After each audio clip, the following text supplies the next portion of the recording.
Like, oh no, do it for this price. Do it for like $100. Do it for 200. That's crazy.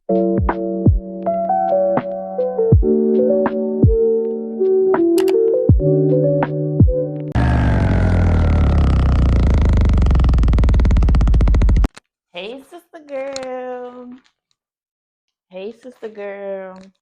In today's video, you will learn about mainly two individuals that I found as far as modest fashion history. The first one, which is going to be Ann Lowe, some of her dresses, very few of them were actually modest. And so I still decided to, put her in the video because she has some really interesting facts and history according to her story. So, yeah. And then the second lady that we have here is going to be Elizabeth. Her story is wow, but let's get into it. Okay, so first we have Miss Ann Lowe. So Ann Lowe's work was known for the detailed, exquisite fabrics and elegance with impeccable craftsmanship. Although her famous dresses were not modest due to the request of the clients about what they were looking for the dress to be like, I still chose to include Ann Lowe in the Modest Fashion History video because she did, in fact, make a few dresses that I'll show here. I'll show the two, yeah. And to show the hardship of being a fashion designer in general, which in her time was very hard and sad. So, out of respect for being the first noted African American fashion designer, solely known for making Jacqueline Kennedy wedding dress made of ivory silk in 1953. Here's a clip of when she actually spoke about this and not getting recognition for her designs. So I'll include that here. Enjoy.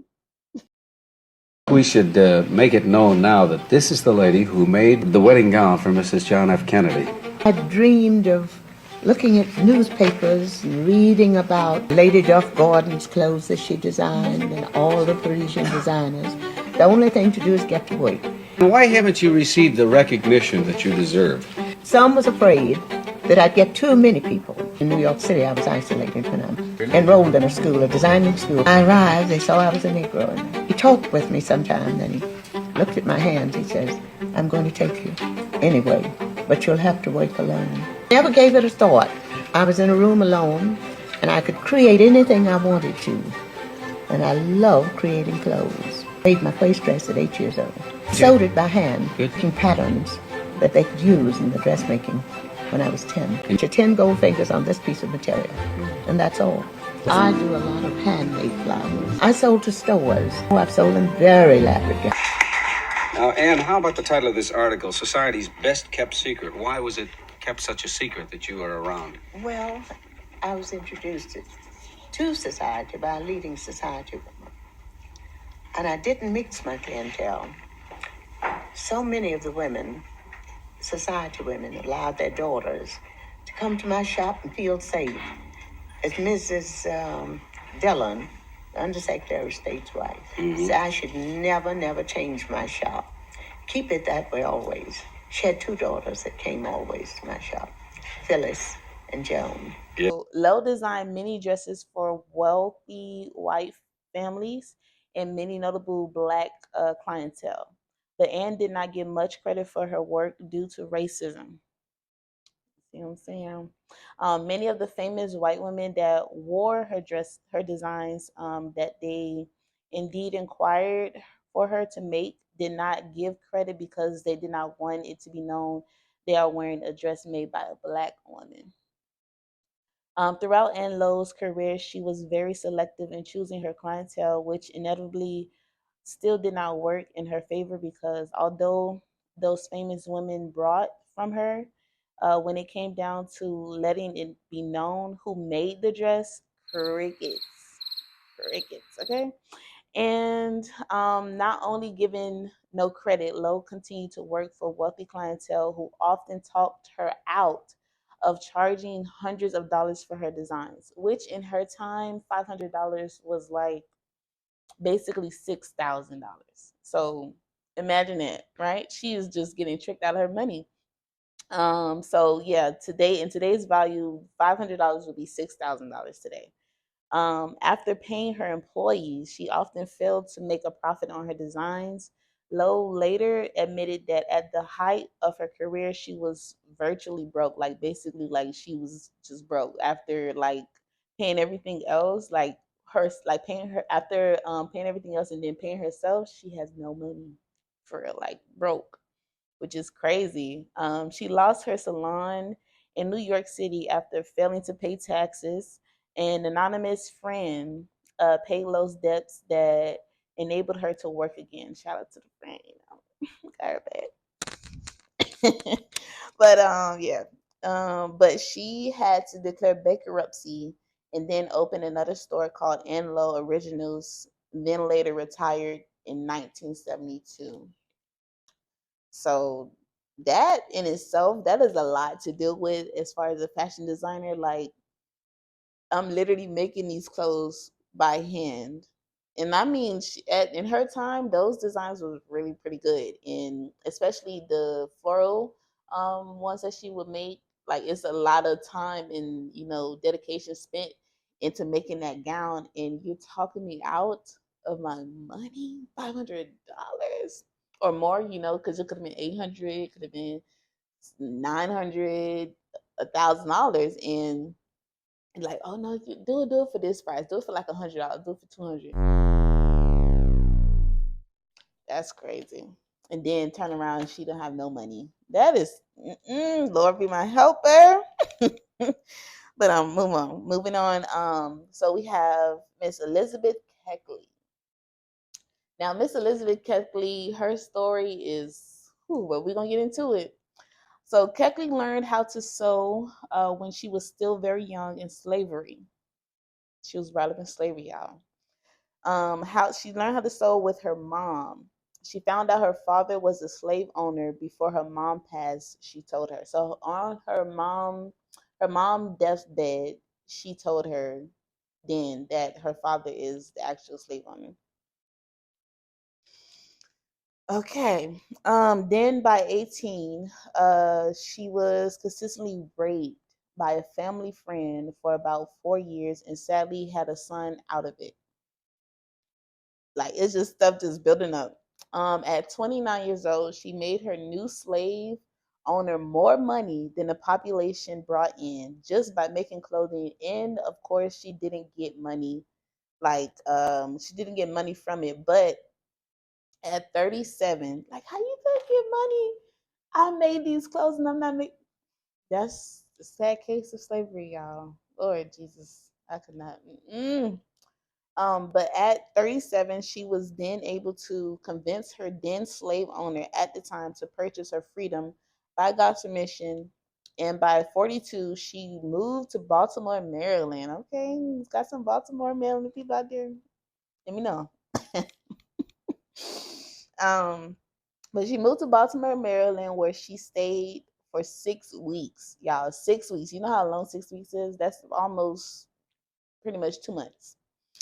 She intended to teach young Black women her method of cutting and fitting dresses. Notice how there is never any mentions of pants. Hint, hint. Okay. Yeah, moving on. But she found out that she would not be able to earn a sufficient living for herself and her son. She then planned to work as a seamstress in Washington, but she could not afford the required license for a free Black to remain in the city for more than 10 to 30 days. Wow. One of her patterns, a woman by the name of Miss Ringgold, I believe, Ringgold petitioned and vouched that she was a free woman to Mayor James G. Barrett for a license for Keckley, which he granted to her for free of charge for residents there in Washington.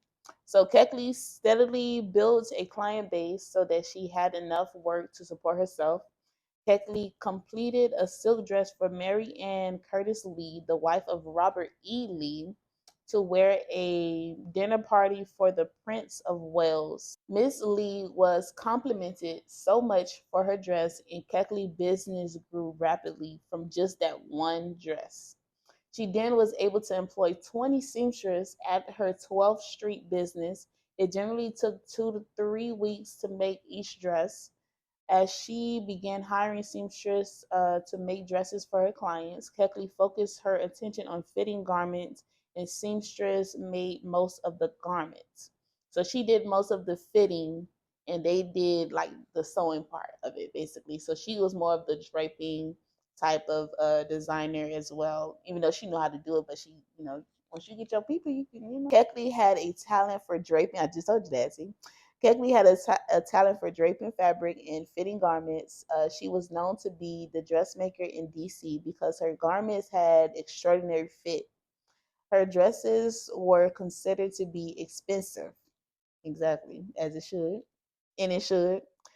Yes, she sometimes made much money from commission for manufacturing the fabric, then for the actual construction of the article of clothing. So basically, she was like the vendor, basically, for the fabric that she used. Other people would want the fabric to make their own clothing.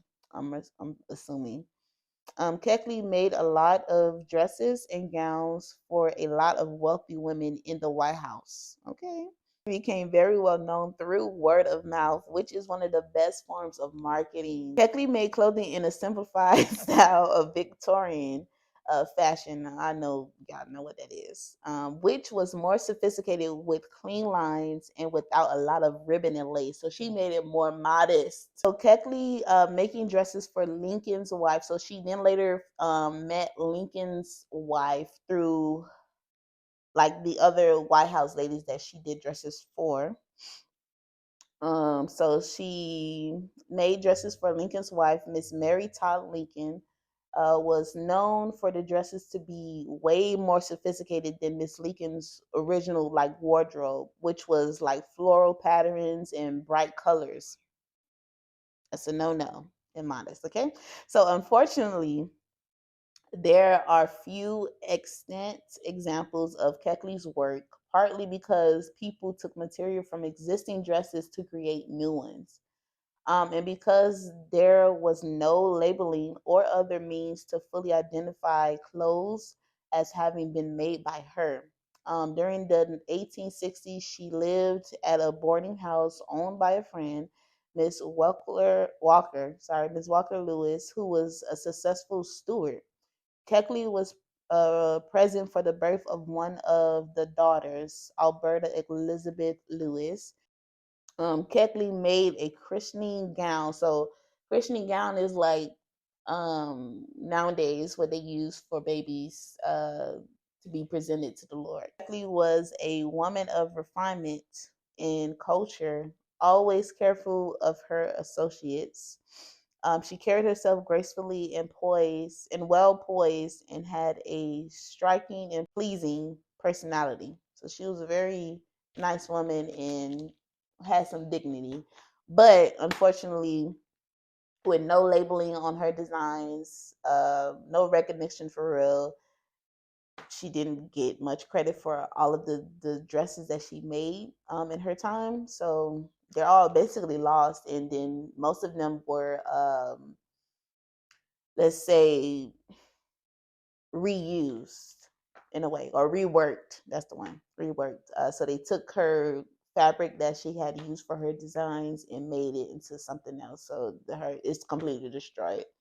So, but I'm gonna put up some just in general like others that back in the days how they used to dress. I will show a few pictures of those and just a few pictures of dresses in general, of how they were made and what they wore back in the days in the 1900s, 1800s, 1700s.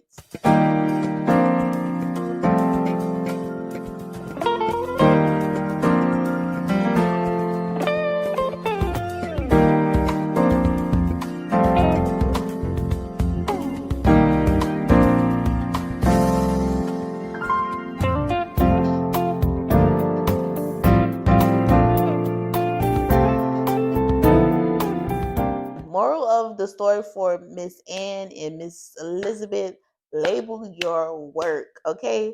Make sure you get your credit. Make sure you get your business structured correctly, your foundation, everything together, because these people will not give you any credit. Um, and your stuff would just get treated like it was nothing for real. So yeah, that's what I learned. That's what I learned. Make sure I label my stuff correctly. Make sure I have everything in order and decency in order. Lord Jesus, help me, because I would not want none of my stuff to be undercredit, miscredit, forgotten, stolen, copied, all of that stuff. Like that stuff is crazy. And definitely let's go back to the talking her out of charging hundreds of dollars. Like, how, excuse me, that's like now. Like, I find that so disrespectful and just mean and rude to say to someone if they made something from like scratch, or they designed it and had it made. Like, how are you going to tell me my stuff is six? And just say that you can afford it, or just keep that to yourself. Like, who are you to tell me what is it worth? Thank you for watching. I pray that this has been very informative to you. And if you enjoyed this video, go ahead and like and come along and subscribe with us and join the family. Sister girl, join the family. Okay, you see that we are growing. We are coming together. Our community is thriving, thanks to the Lord. Um, but yeah, that is all for today's video. I will see you next time in the next video.